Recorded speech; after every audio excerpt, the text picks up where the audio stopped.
Okay, today is about Pythagorean theorem, and we're going to do a real quick review over Pythagorean theorem.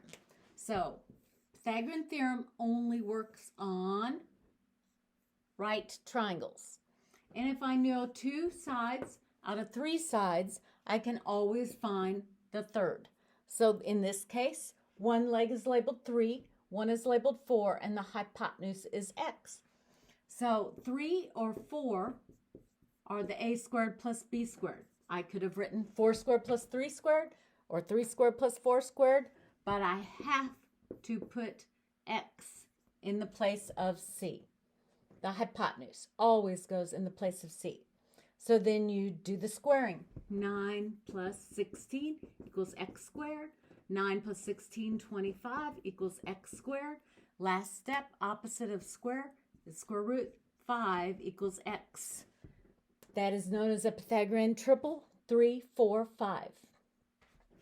Here's a second one. This time, I know the hypotenuse, and I know one leg. I don't know the other one. Okay, the other leg. So, the 12 has to go in the c squared. The other can be the a or b. Always the next step. Square.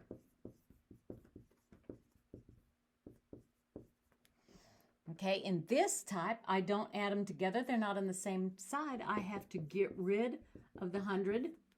So y squared equals 44. Square root of that, you do not get a whole number. It is not a Pythagorean triple. You get a decimal.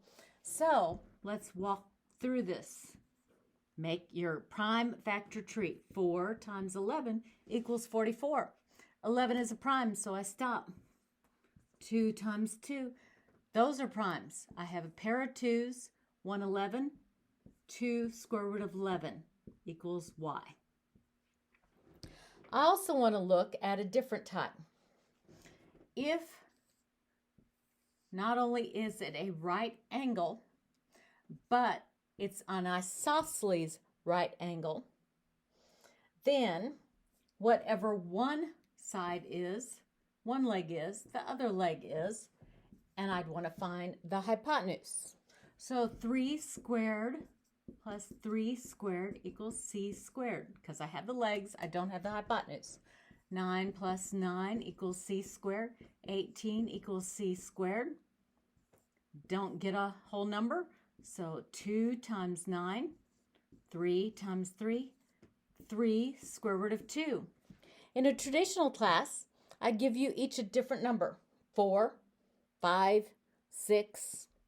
And if you did all the math, you'd eventually get that you'd end up with 4 square root of 2, 5 square root of 2, 6 square root of 2.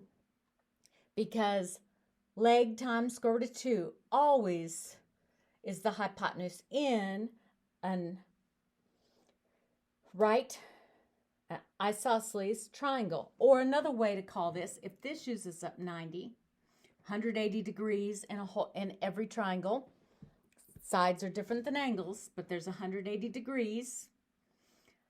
Okay, these two add up to 90. They're the same because those are both the same. Another way to call this is a 45, 45, 90 degree triangle. Same thing.